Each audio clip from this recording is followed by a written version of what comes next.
Hello बच्चों, स्वागत है एक बार फिर से आप सभी का अपने YouTube चैनल श्री गुरुकुल में। और आज बच्चों हम बात करने वाले हैं क्लास 10th के केमिस्ट्री के चैप्टर 4 कार्बन तथा उसके यौगिक। ये चैप्टर बच्चों बहुत इंपॉर्टेंट है और इस चैप्टर को पढ़ने के बाद से आपको बहुत सारी नई चीज़ें भी जानने को मिलेंगी। तो सबसे पहले, क्योंकि ये चैप्टर का इंट्रोडक्शन लेक्चर है, पहला लेक्चर है, तो कोई भी चैप्टर जब पहला लेक्चर होता है उसमें बहुत सारी नई नई चीज़ें हमें सीखने को जानने को मिलती हैं। तो इस लेक्चर को ध्यान से समझिएगा और एक भी पॉइंट इसका स्किप मत करिएगा। और कॉपी पेन लिए हैं तो कॉपी में रख दीजिए। पहले हम लोग इसके बारे में थोड़ा सा समझेंगे, फिर जहाँ जहाँ जो जो पॉइंट आपको लगेगा नोट करने लायक उसको नोट कर लीजिएगा। नाम से ही बच्चों स्पष्ट है, कार्बन तथा उसके यौगिक, यानी कि हम लोग पढ़ने वाले हैं इसमें कार्बन के बारे में, ठीक है, और उससे बनने वाले यौगिक के बारे में। सबसे पहले मैं आपको कुछ चीज़ें बताता हूँ। जैसा कि देखिए, हम पृथ्वी पर आज यहाँ पर जैसे जीवित है, जीवन यापन के लिए हमें सबसे ज़्यादा क्या चाहिए सर? सबसे महत्वपूर्ण ऑक्सीजन।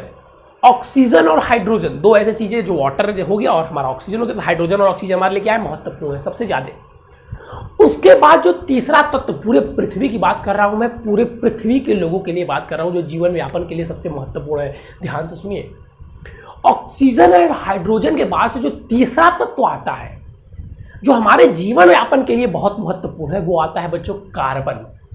कैसे सर? ये आप कैसे कह दे रहे सर जी कार्बन आता है? ध्यान से सुनिए बच्चों, कार्बन सबसे महत्वपूर्ण तत्व है ऑक्सीजन और हाइड्रोजन के बाद हमारे जीवन यापन के लिए।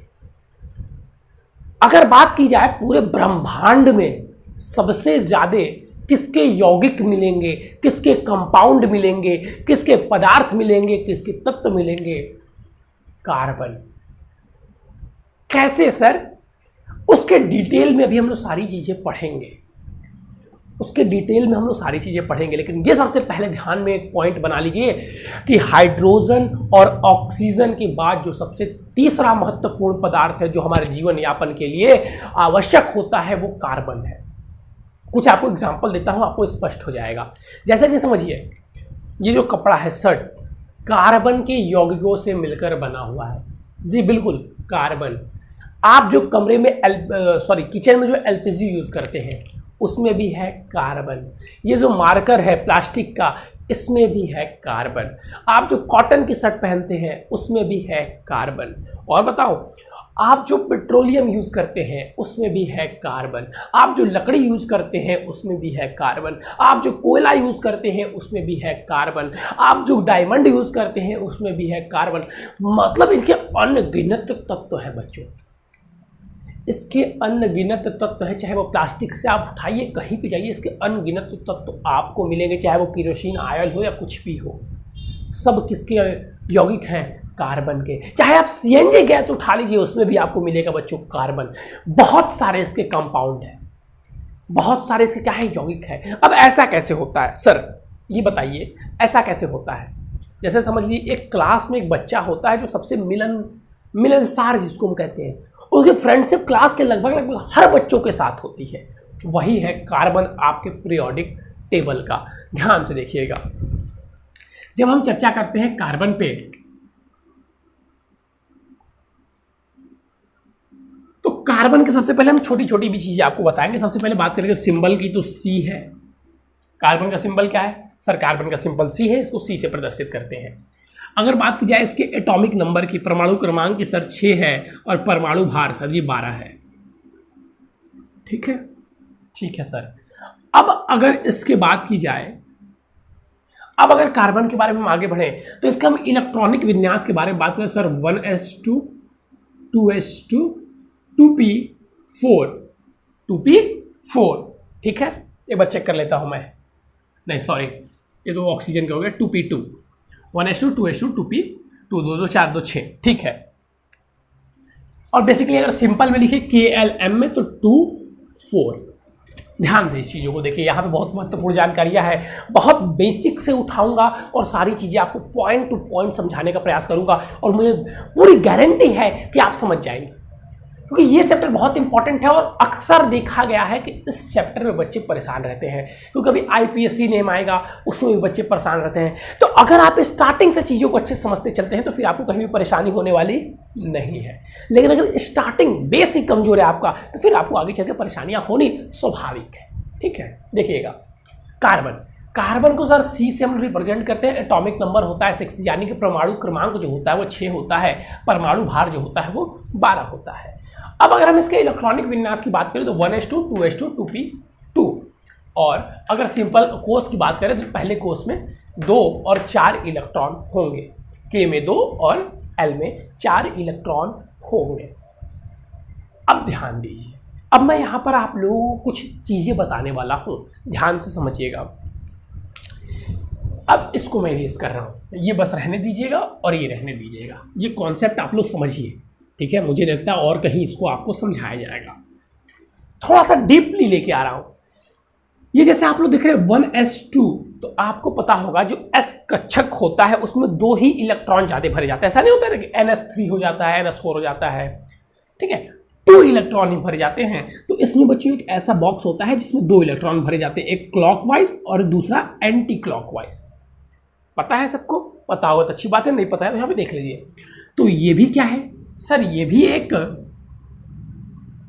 s कक्षक है, तो इसमें भी 2 इलेक्ट्रॉन होंगे, ये 2 इलेक्ट्रॉन इसमें है।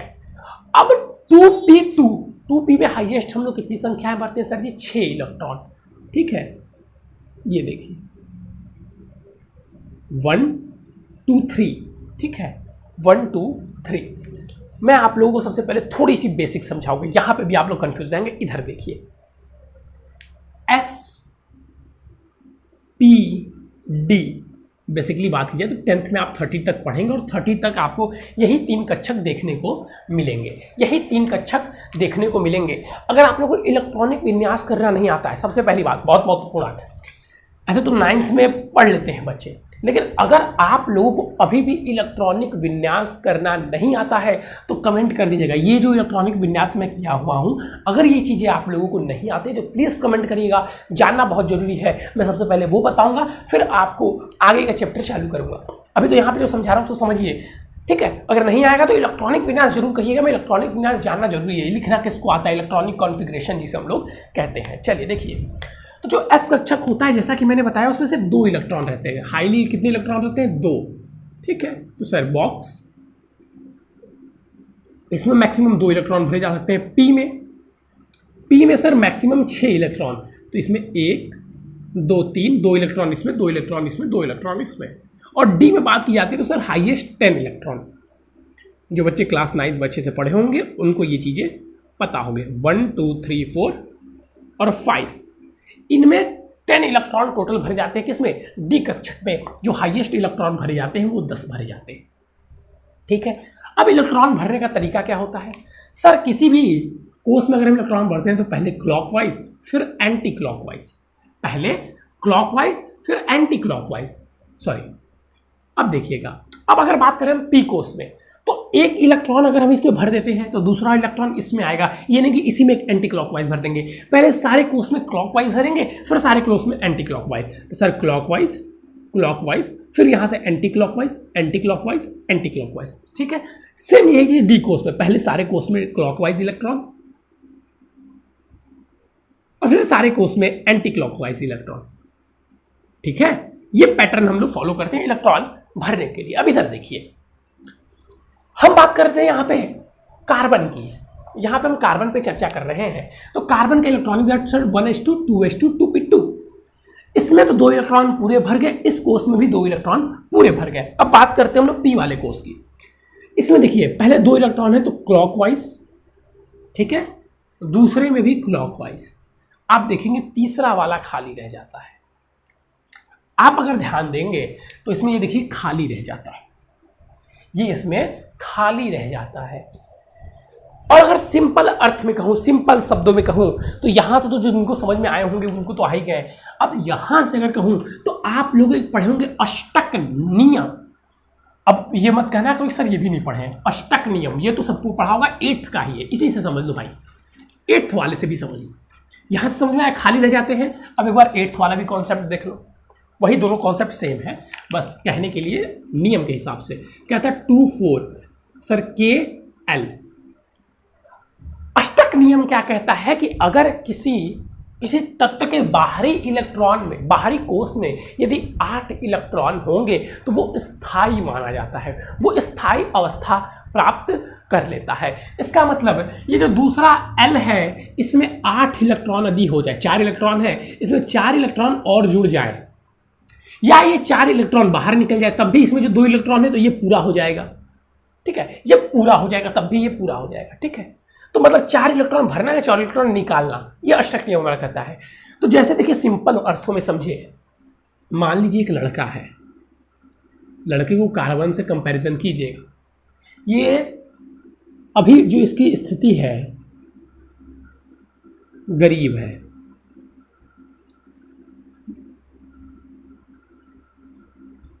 ठीक है, पुअर है, चलिए पुअर मत लिखिए, लिख लीजिए, मतलब एक बच्चा है समझिए अपने से ही गरीब है ए। अब ये क्या चाहेगा, रिच बनना। मान लीजिए बी अगर रिच है तो ये बी की तरह बनना चाहेगा कि नहीं बनना चाहेगा। मान लीजिए रिच नहीं बनना चाहता है, पुअर नहीं है, इसकी कुछ ख्वाहिशें हैं, ये अपने जीवन में स्थायी होना चाहता है, कुछ करना चाहता है, जो चाहता था पॉलिटिशियन बनना चाहता था पॉलिटिशियन बनना चाहता है, प्रोफेसर बनना चाहता था प्रोफेसर बनना चाहता है, इंजीनियर बनना चाहता था इंजीनियर बनना चाहता है, तो इसकी कुछ ख्वाहिशें हैं, तो एग्जैक्ट उनकी तरह वो बनना चाहेगा। जी सर बिल्कुल बनना चाहेगा। ठीक, इसी प्रकार तत्वों में भी होता है बच्चों, ये जो इनकी कंडीशन होती है कि अगर उनके बाहरी कक्षक में 8 इलेक्ट्रॉन नहीं है, के में अगर 2 इलेक्ट्रॉन है तब भी स्थायी है, और एल में अगर एल के बाद से के बाद से सब में 8 इलेक्ट्रॉन चाहिए, ये हमारा अष्टक नियम कहता है। तो अगर वो 8 इलेक्ट्रॉन उनके बाहरी कक्षक में तो वो अपने आप को स्थायी मानते हैं, मतलब वो सुरक्षित है, सेफ है, स्थायी है, आराम है, जीवन में वो अपनी सफलता को प्राप्त कर चुके हैं, चैन से जिंदगी जिएंगे। लेकिन अगर उनके बाहरी कक्षक में 8 इलेक्ट्रॉन नहीं है तो अपने आप को वो अस्थायी मानते हैं, वो जीवन का आनंद नहीं ले पाते हैं। तो जब आप अस्थायी होते हैं, जब आपकी कोई ख्वाहिशें होती हैं तो आप उसको पूरा करना चाहते हैं, करना चाहते हैं कि नहीं करना चाहते हैं, करना चाहते हैं, उसके लिए आप मेहनत करते हैं। तो देखिए कार्बन भी ठीक उसी प्रकार से मेहनत करता है। क्या मेहनत करता है सर, देखिए कार्बन की मेहनत पर हम चर्चा करते हैं। एक हेडिंग डाल लीजिएगा इसी में, कार्बन की मेहनत पर जब चर्चा करते हैं ना तो एक हेडिंग डाल लीजिए कार्बन तथा नहीं कार्बन के सहसंयोजी बंध, उसी में आ जाएगा। अभी हम लोग उसी टॉपिक को पूरा पढ़ लेंगे उसी में। कार्बन मार्कर खत्म हो गया लेकिन एक क्लास ले लेते हैं, कार्बन के सहसंयोजी बंध, ठीक है, इसी में आ जाएगा, इसी टॉपिक में ध्यान दीजिएगा। छोटी छोटी बातें बता रहा हूँ, बहुत पहला टॉपिक है, तो ये जो जिसको कुछ नहीं भी आता है उसके लिए भी ये बहुत इंपॉर्टेंट है। कार्बन के सहसंयोजी बंध हेडिंग डालिएगा। हमारे पास ये कार्बन एलिमेंट था,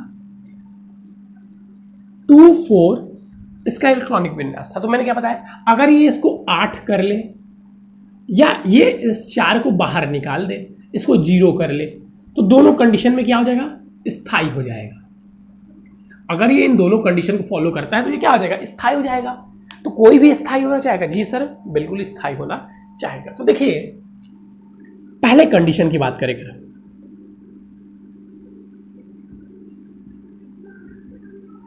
फर्स्ट कंडीशन की बात करेंगे हम लोग, तो इसको क्या करना होगा, 8 करने के लिए इसको 4 इलेक्ट्रॉन लेना होगा। ध्यान से समझिएगा चीजों को जो समझा रहा हूं भाई। अगर आपको मान लीजिए प्रोफेसर बनना है तो उसके लिए आपको कोई एग्जाम क्वालिफाई करना पड़ेगा, तो ठीक इसको भी स्थायी होना है, इसको अगर 8 इलेक्ट्रॉन चाहिए तो ऐसा तो नहीं उत्पन्न कर लेगा ये मंत्र, ऐसे बैठा रहेगा आजा आजा इलेक्ट्रॉन उत्पन्न हो जाए, इलेक्ट्रॉन उत्पन्न हो जाए, नहीं, ये तो निश्चित है कि इसमें 6 इलेक्ट्रॉन होंगे। तो देखिए ये 4 इलेक्ट्रॉन किसी से मांगेगा, जैसे आप हैं तो हम क्या कहेंगे, भाई 4 इलेक्ट्रॉन दे दो ना, 4 इलेक्ट्रॉन दे दो ना, 4 इलेक्ट्रॉन दे दो ना। या तो ये 4 इलेक्ट्रॉन मांगेगा, या तो ये पहला कंडीशन देखना हम लोग पहला ही देखते हैं, ये 4 इलेक्ट्रॉन मांगेगा। अब देखिएगा यहाँ पे ध्यान से, अगर ये क्या करता है 4 इलेक्ट्रॉन कार्बन मांगता है, फर्स्ट कंडीशन का ये फिगर देखिए यहाँ पे बना रहा हूँ, इतनी बेसिक इतनी अच्छी तरीके से कोई नहीं समझाएगा इन चीजों को। नाभिक में क्या होता है sir, neutron plus proton. Proton की संख्या कितनी है नाभिक में कार्बन की, 6। समझिएगा ध्यान से। अब इसने क्या किया, ये 2 इलेक्ट्रॉन पहले, ये पहले केस में एल में, और केस 1 में इसने 8 इलेक्ट्रॉन पूरे कर लिए। मान लीजिए किसी से मांग लिया, किसी ने इसको दे दिया। ऐसे तो आज के समय में आप किसी से कुछ मांगेंगे तो कोई देता नहीं है, इसको भी कोई देता होता है नहीं। ये हम लोग बस केस पढ़ रहे हैं, उसके बाद से हम आ जाएंगे बंध पे। इसको भी कोई नहीं देता है। ठीक है, देखिए तो अगर ये 8 इलेक्ट्रॉन इसके कोष में मिल जाते हैं, इसको कहीं से मान लीजिए, लेकिन इसके नाभिक में कितने प्रोटॉन है? भाई इलेक्ट्रॉन ने लिया, ये जो इसने 4 इलेक्ट्रॉन मांगा है, ये जो 4 मांगा है ये क्या है? इलेक्ट्रॉन है, प्रोटॉन तो है नहीं। तो नाभिक में तो भैया प्रोटॉन की संख्या तो 6 ही रहेगी। भाई प्रोटॉन तो थोड़ी ना मांगा है, क्या मांगा है? इलेक्ट्रॉन मांगा है। और ये प्रोटॉन की संख्या रहेगी 6 और इलेक्ट्रॉन की संख्या कितनी हो जाएगी सर जी? 10। 4 इलेक्ट्रॉन इसको मिल गए। अब इतनी ऊर्जा इसके पास है भैया, ये प्रोटॉन संभाल पाएगा इस नाभिक को? सोचिए एक बार, देखिए पहले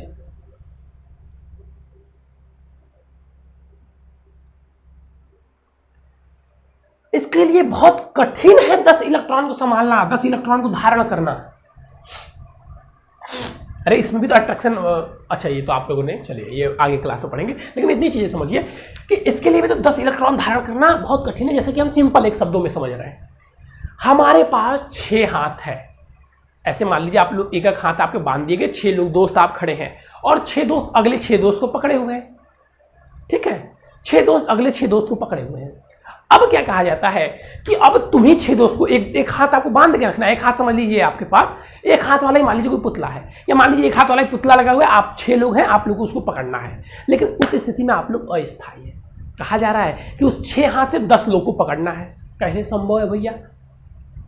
बहुत कठिन है कि नहीं है? पकड़ भी लेते हैं तो मान लीजिए थोड़ा सा अगर हिल जाते हैं ऐसा तो गिर जाएंगे सब कोई। अस्थायी है, बहुत कठिन है, बहुत मुश्किल है। तो ये पहला कंडीशन फेल हो जाता है। क्यों?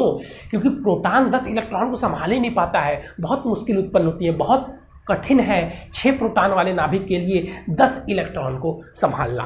तो इसकी पहली कंडीशन तो भाई फेल हो गई।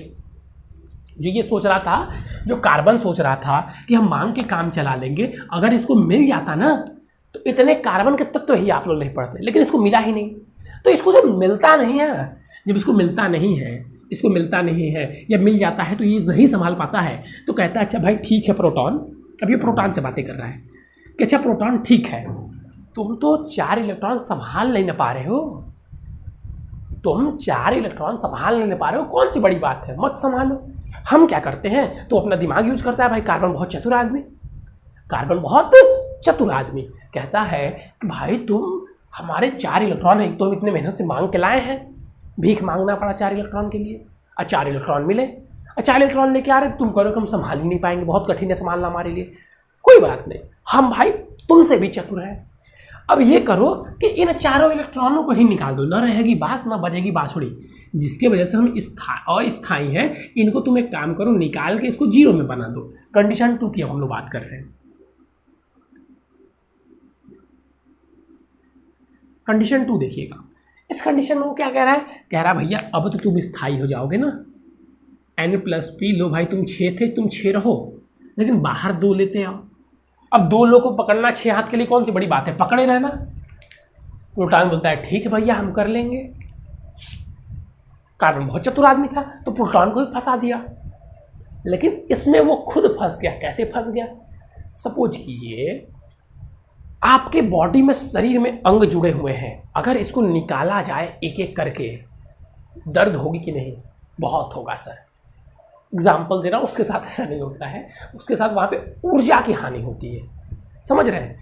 तो जब वो एक इलेक्ट्रॉन निकालता है, जब वो एक इलेक्ट्रॉन निकालता है, ये नाभिक था, ये 2 यहाँ पे एक इलेक्ट्रॉन, यहाँ पे इलेक्ट्रॉन, बाहर उसमें कितने इलेक्ट्रॉन थे? 1 2 3 4 थे, अगर सिंपल कंडीशन में बात करें। तो जब ये एक इलेक्ट्रॉन निकालता है, चलो भैया ठीक है निकाल लिया, कौन सी बड़ी बात थी, +1 उसके ऊपर साइन आ जाता है, कौन सी बड़ी बात थी, निकाल लिए, थोड़ा सा हल्का महसूस किया, थोड़ा सा एनर्जी लगा, ठीक है कोई बात नहीं, ऐसे लिया निकाल लिया, थोड़ा सा एनर्जी गया, जाने तो भाई उतना नहीं करता है। अब इसको तो एक निकाल के रहना नहीं था, इसने फिर दूसरा भी निकाल के C++ बन गया। अब जब ये दूसरा वाला निकाला ना तो ऊर्जा लगी, और जब ऊर्जा इसके शरीर से लगी तो समझ लीजिए ब्लड निकला ऊर्जा के रूप में। ऊर्जा इतनी निकली कि मैं थोड़ा सा थका हुआ महसूस करने लगा। अब यहीं पे तो कहानी खत्म नहीं थी, इसको तो अभी भाई एक और निकालना था स्थायी के लिए, तो एक और निकाला। जब तीसरा इलेक्ट्रॉन निकाला तो अपने आप को एकदम मतलब बेड पे पड़े पड़े समझने लगा कि एकदम अब भैया बस जब न तब ऊपर नीचे का गेम हो सकता है, ऐसी कंडीशन बन गई। फिर अभी इसको तो एक और निकालना था, एक चौथे पे निकालने गया और चौथे पे निकाला तो लगभग ये मरणों की स्थिति में आ गया। तो ये कंडीशन क्या बता दिया, इसकी इतनी ऊर्जा की हानि होती है, बहुत ही ज़्यादा ऊर्जा की हानि होती है, जिसके कारण कार्बन अपने चारों इलेक्ट्रॉनों को त्याग ही नहीं सकता है। समझ रहे हैं, कार्बन अपने चारों इलेक्ट्रॉनों को त्याग ही नहीं सकता है कंडीशन 2, क्योंकि बहुत ही ज़्यादा समस्या, बहुत ही ज़्यादा ऊर्जा की हानि होती है, उसके लिए बहुत ही ज़्यादा ऊर्जा की आवश्यकता पड़ती है। तो यहाँ से समझ में आ गया कि कंडीशन 2 भी सर क्या है, फेल है। कंडीशन 2 भी क्या है, फेल है। तो कार्बन कहता है लो भैया हमको फंसा दिए तुम, न निकालने दोगे न लेने दोगे। तो कार्बन कहता है अच्छा ये कार्बन था कैसा बच्चा, मैंने स्टार्टिंग में ही बताया था सर, क्लास का सबसे मिलने जुलने वाला लड़का था कार्बन। तो कार्बन क्या कहता है, नया दिमाग लगाता है। नया दिमाग क्या लगाता है भाई, देखिए इसलिए कहते हैं ना, पढ़ाई आपकी कभी भी बर्बाद नहीं होती है। तो वैसे ही कार्बन की भी पढ़ाई थी, बंदे के पास बुद्धि थी, 2 कंडीशन लगा दिया गया, तो इसने खुद की एक कंडीशन उत्पन्न कर दी। ठीक है, जब सारे नियम विफल हुए तो इसने खुद का नियम बना दिया। इसने क्या कहा, चल भैया हमारी स्थिति क्या है, हमारी जो स्थिति है 2-4 की है, तो इसने और अपने मित्रों को खोजा, अपने जैसे लोगों को खोजना प्रारंभ किया, ऐसे लोग जो इसके साथ इसको इलेक्ट्रॉन दे सके। जैसे हाइड्रोजन के पास सबसे पहले गया, हाइड्रोकार्बन आपको सबसे ज़्यादा पढ़ने के लिए मिलेंगे इस चैप्टर में, इसलिए हाइड्रोजन का सबसे पहले एग्जाम्पल लेता हूँ। तो हाइड्रोजन के पास थे 1 इलेक्ट्रॉन, और अगर हाइड्रोजन की बात करेंगे तो इसको 2 इलेक्ट्रॉन चाहिए इसके बाहरी कोश में, तब ये स्थायी होगा। तो इसने अपनी तरह लोगों को खोजना प्रारंभ किया। तो इसको वैसे बहुत सारे लोग मिलते गए, नाइट्रोजन, बहुत सारी चीज़ें हम लोग पढ़ेंगे, सोडियम, बहुत सारा मैग्नीशियम, बहुत सारी लोग इसको मिले। तो ये क्या कहता है हाइड्रोजन से कि भाई हाइड्रोजन देखो, तुमको चाहिए 1 इलेक्ट्रॉन, ठीक है, तुमको चाहिए 1 इलेक्ट्रॉन, हमको चाहिए 4 इलेक्ट्रॉन। तो हाइड्रोजन तो बोलता है बिल्कुल सर चाहिए, लेकिन उससे हमारा क्या लेना देना है, भाई मास्टरमाइंड तो कार्बन ही है। तो कहता है उससे क्या सर मतलब है, तो कहता है मतलब बहुत है, तुम पहले जाओ अपने तरह 4 और दोस्त को लेके आओ। तो ये 4 हाइड्रोजन को और लेके आ जाता है। ये देखिए, इसके पास भी 1 था, इसके पास भी 1 था, और इसके पास भी 1 था। ये क्या करता है, इसके ऊपर देखिए जो 4 अधिक है इसी को बना रहा हूं, ठीक है। ये भैया अपने बाहरी कोश में इसके 4 इलेक्ट्रॉन, ये कहता है ये भैया हाइड्रोजन तुम्हारे पास 1 इलेक्ट्रॉन, ये भैया हाइड्रोजन तुम्हारे पास 1 इलेक्ट्रॉन और तुम्हारे पास 1 इलेक्ट्रॉन। काहे ना हम दोनों लोग हाथ मिला लिया जाए, जब मुसीबत आए तो तुम हमारा साथ देना, और जब तुम्हारा मुसीबत आएगा तो हम तुम्हारा साथ देंगे। तो बोलता है सर जी मतलब नहीं समझ में आया, मतलब हम लोग सहसंयोजक बंध बना लिया जाए, मतलब एक दूसरे में अपना दर्द बांट लिया जाए, तो दोनों का दर्द समाप्त हो जाएगा, हम दोनों अच्छे मित्र बन जाएंगे, दोनों का दर्द समाप्त हो जाएगा। तो बोला कैसे, बस ये लो सर जी दर्द बांट लो। ये देखिए इसके साथ इलेक्ट्रॉन साझा कर लिया, माफ कीजिएगा, ये ऐसे इसके साथ कर लिया, ये इसके साथ कर लिया हाइड्रोजन, हाइड्रोजन के पास भी देखेंगे तो आप 2 इलेक्ट्रॉन हो गए, ठीक है। इस वाले हाइड्रोजन ने भी अपना इलेक्ट्रॉन इसके साथ एक साझा कर लिया, हाइड्रोजन कार्बन का देखिए इलेक्ट्रॉन ले रहा है तो इसके पास 2 इलेक्ट्रॉन आ गए। और फिर कार्बन कहता है कि तुम चारों के साथ हम अपना 1-1 साझा किए हैं, तो तुम लोग भी अपना हमारे साथ 1-1 साझा कर दो। अब देखिए ये स्ट्रक्चर समझिए ध्यान से, बहुत इंपॉर्टेंट स्ट्रक्चर है। अब देखिए अभी तक हम लोग चीजें समझ रहे थे, मैं आपको बस कहानी ही समझा रहा था, कहाँ से क्या क्या चीजें होती हैं। अब जो चीजें होती हैं उसको ध्यान से देखिए कैसे हो गई हैं। इसके हाइड्रोजन के पास 1 इलेक्ट्रॉन था, इस हाइड्रोजन के पास 1 इलेक्ट्रॉन था, इस हाइड्रोजन के पास 1 इलेक्ट्रॉन था, इस हाइड्रोजन के पास 1 इलेक्ट्रॉन था।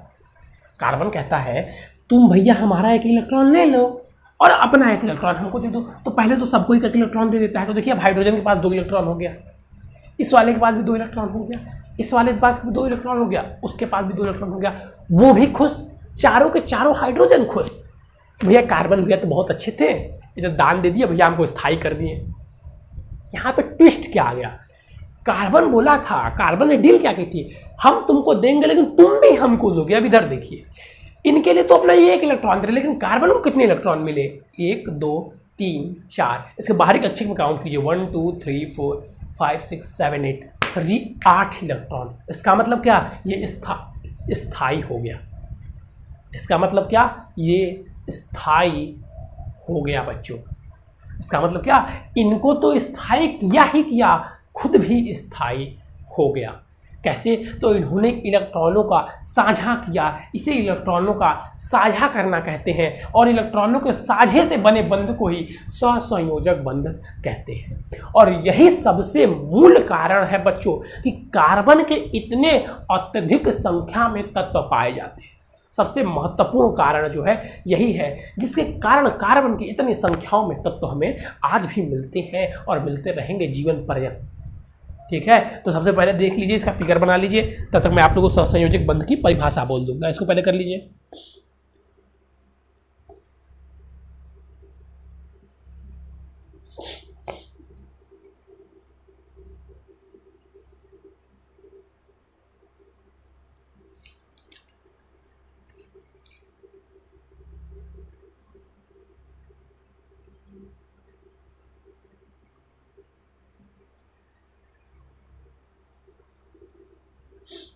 चलिए भैया, हो गया।